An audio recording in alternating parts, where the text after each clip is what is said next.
Hey, and welcome to another episode of the Jennifer Kwapis podcast. Today, we're talking about a topic that touches every aspect of our lives: change. Change is often perceived as daunting and uncomfortable, but it's also the catalyst for growth and a cornerstone for resilience. In this episode, we'll explore why change is a good thing, delve into the concept of resistance, and discuss how we can become more resilient in the face of life's inevitable shifts. We'll also share some practical strategies to help you embrace change and build a stronger, more adaptable mindset. Let's dive in.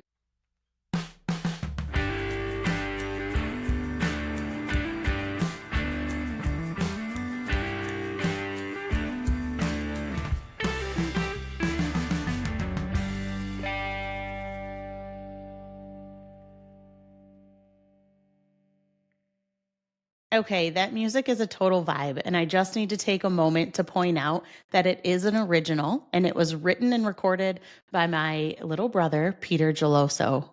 You are so talented, and I really appreciate it. All right, today we are exploring the transformative power of change and the importance of cultivating a mindset of abundance.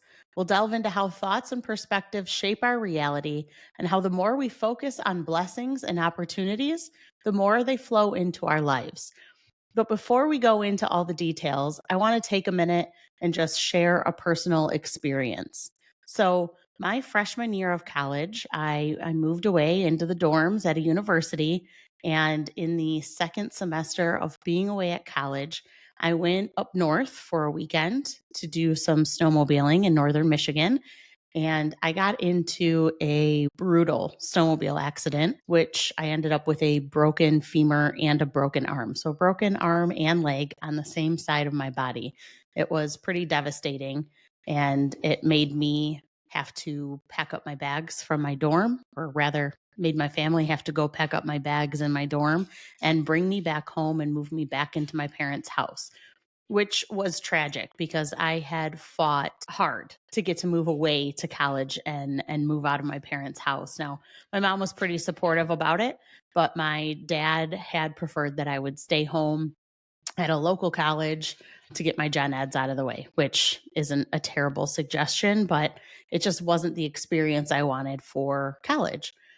So my mom had taken me and co-signed for my college student loans so that I could go away to college. So coming back home just 3 or 4 short months after that move was hard. Was a really hard pill to swallow. On top of that, I was in dance my whole life. It was my passion. It was my life. It was everything that I loved and had worked really hard for up until this point in college. And I was, in just a few short months following this accident, was supposed to be going to travel around the world to teach dance and to judge dance competitions.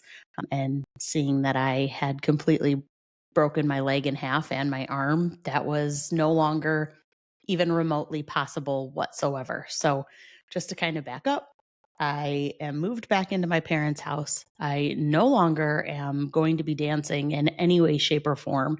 In fact, I'm completely bedridden for 3 or 4 months, if I remember correctly, and stuck in a wheelchair.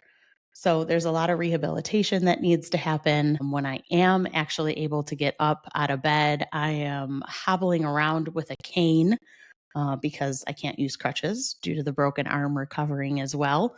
So there was a lot. There was a lot of change coming my way.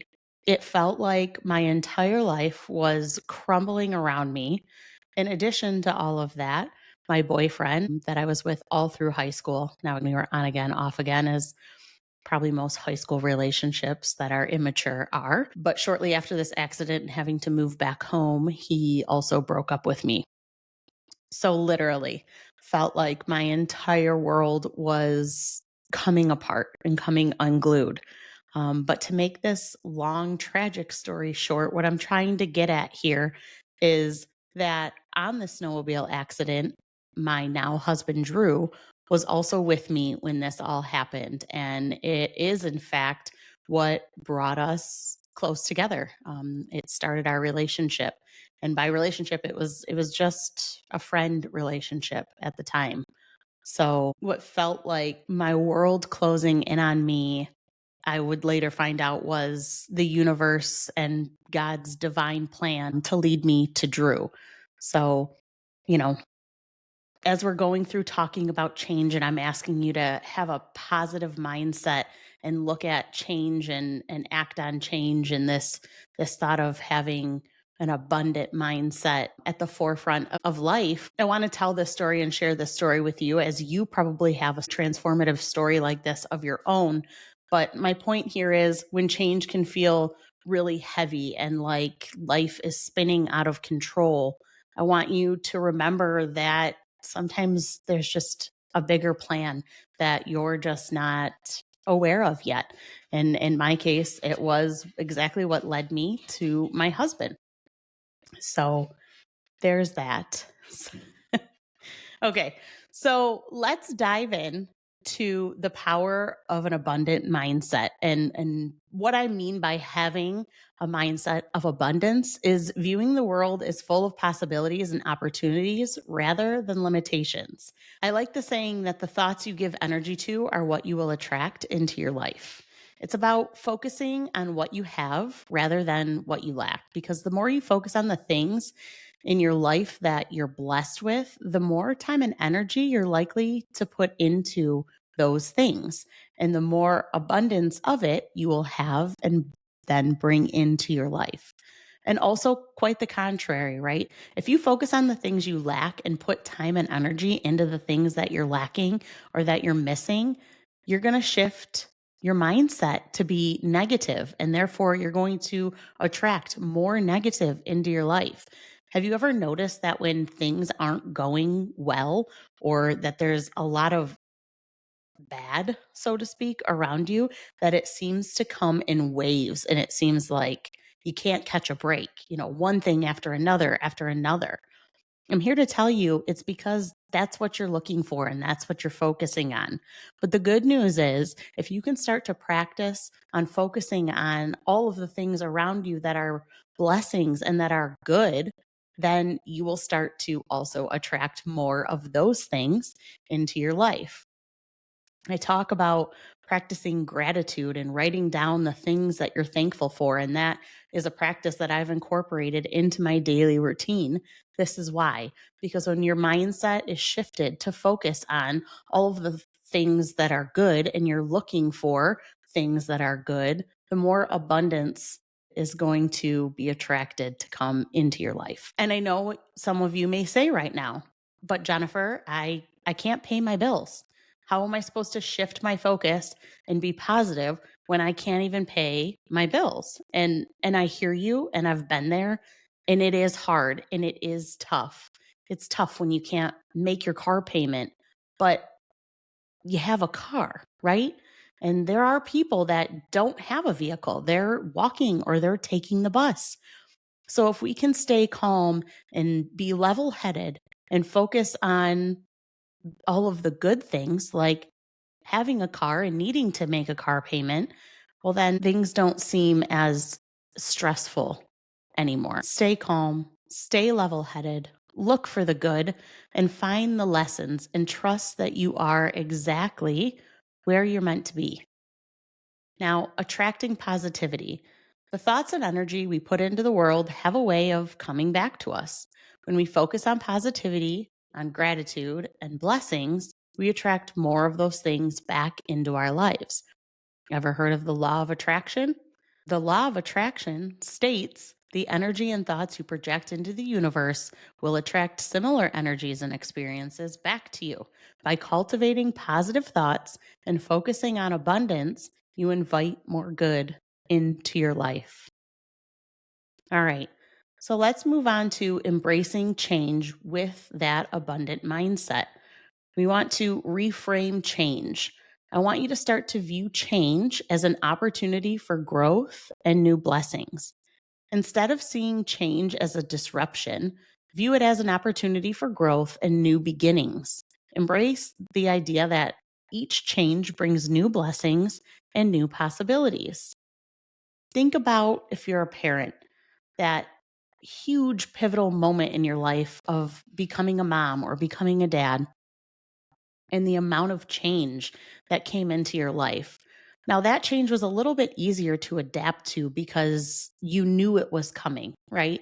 You had 9 months of preparing for this baby to come. But I would argue that, and I'm sure most parents would agree, there is nothing that can prepare you for when that baby comes into this world. But you are prepared in knowing that there's going to be changes and adjustments to be made. So in change like the loss of a loved one or losing your job or whatever you might be going through, you might not have seen those things coming. And so they present to be more stressful than something like bringing a child into the world. But look back at everything that you went through during that change in your life. That baby came into your life and you knew there'd be change, but there is no way in hell you were prepared for that amount of change. But you did it. You did it. And you looked at it positively because you were so focused on the blessing, being that child, the blessing of getting the opportunity to be a parent, the blessing of their little hand wrapped around your finger, or the smell of their head when you snuggled them, or, right? My point here is you were looking at all of the things that you were blessed with. And therefore, that change seemed so much less stressful. And you were living in an abundance, most likely, with that change in your life. So let's go back to practicing daily gratitude in that conversation. And I know I've touched on it before, but gratitude is a powerful tool for cultivating an abundant mindset. Take time each day to reflect on the things you're grateful for, no matter how small they are. This shifts your focus to the positive aspects of your life. You can use my free daily journal on my website to incorporate daily gratitude into your own life. In addition, in that free daily reflections journal, I talked about and it outlines visualizing success. I want to discuss the practice of visualization and its impact on attracting those positive outcomes. This involves imagining your goals and dreams as if they've already been achieved. By visualizing success and positive outcomes, you align your energy with your desires and attract them into your reality. If you're like me and always on the lookout for new styles but hate the hassle of shopping, I've got just the thing for you: Stitch Fix. Stitch Fix is a personal styling service that sends you hand picked clothing and accessories right to your door. Here's how it works: you'll start by filling out a quick quiz about your style preferences on their website or app. It's fun. It helps your stylist get to know your unique fashion preferences, sizes, and even your budget. Next, your personal stylist curates a box of items just for you. And let me tell you, they are spot on. Every piece feels like it was chosen just for me and it fits. You can try everything on in the comfort of your home, keep what you love, and send back what you don't. It's that easy. I've been using Stitch Fix for 3 years now, and it has completely transformed my wardrobe. No more crowded malls or endless scrolling through online stores. Plus, the excitement of receiving a new box and discovering what's inside is like opening a present. Best part, there's something for everyone: men, women, kids, you name it. Whether you need casual wear, workout outfits, or something special for an event, Stitch Fix has got you covered. And hey, if you're not sure about something, their customer service is top notch and is always ready to help. So if you're ready to elevate your style and make shopping a breeze, head over to stitchfix.com or download their app on your phone. Even better, head into the show notes and I'll include a link for $25 off your first order. Enjoy! Okay, so we just talked about having an abundant mindset, embracing change with that abundant mindset. And now I want to talk about building resistance through abundance and the connection between abundance and resilience. When you have a mindset of abundance, you're more adaptable and open to new experiences. This flexibility makes it easier to bounce back from setbacks and face challenges with confidence. So, the way we can embrace challenges with confidence is to be flexible. Flexibility is key in resilience. By being open to change and willing to adapt, you create space for new opportunities and you also come up with solutions to emerge through these changes in a positive direction. A huge part of being able to do this and to be resilient is positive self talk. The way we talk to ourselves matters. Replace negative talk with affirmations and positive statements. Encourage yourself with words like, I am capable, I am resilient, and I am open to new opportunities. I want to take a minute here and point out that you have overcome so much already at this point in your life.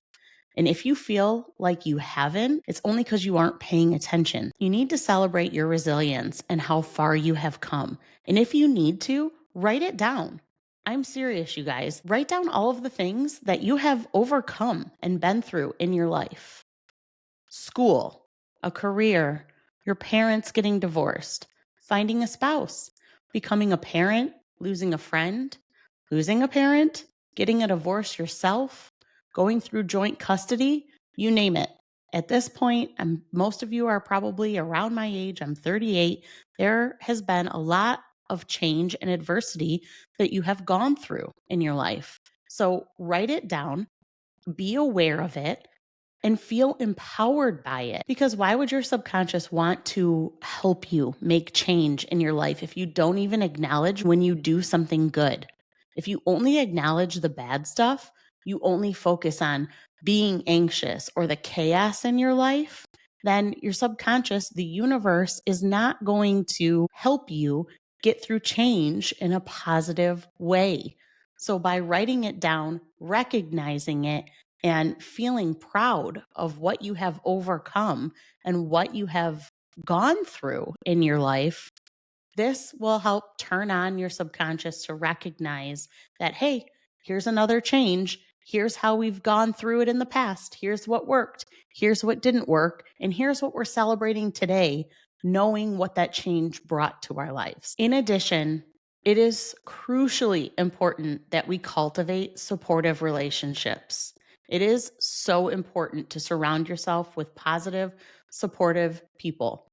Build a network of friends, family, and mentors who uplift and encourage you. Their positivity and support can help you stay resilient during times of change. I'm not sure if it's the change in what I went through and navigated so early in my life, as I talked about in a previous episode, but if there is one thing I do and I do damn well, it's cultivating some amazing relationships in my life. My God, I have the biggest network of friends. I have the most amazing relationship with my husband.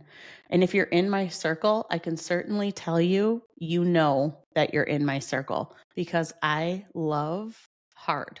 I love fierce. I can also tell you I would not be where I am today without the love and support of all of those people in my circle in return. And don't get me wrong and don't misunderstand me here.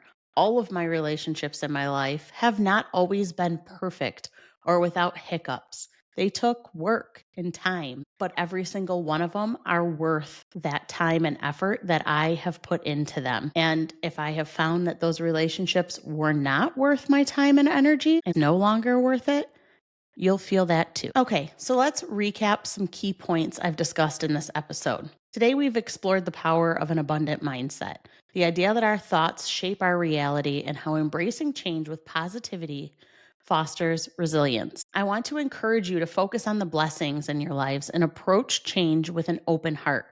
Remember, the more we look for blessings, the more they will come our way. Embrace change as a pathway to new opportunities and growth. I had a really hard time deciding today exactly where to take this episode and how to focus on change and resilience because there is so much here to explore.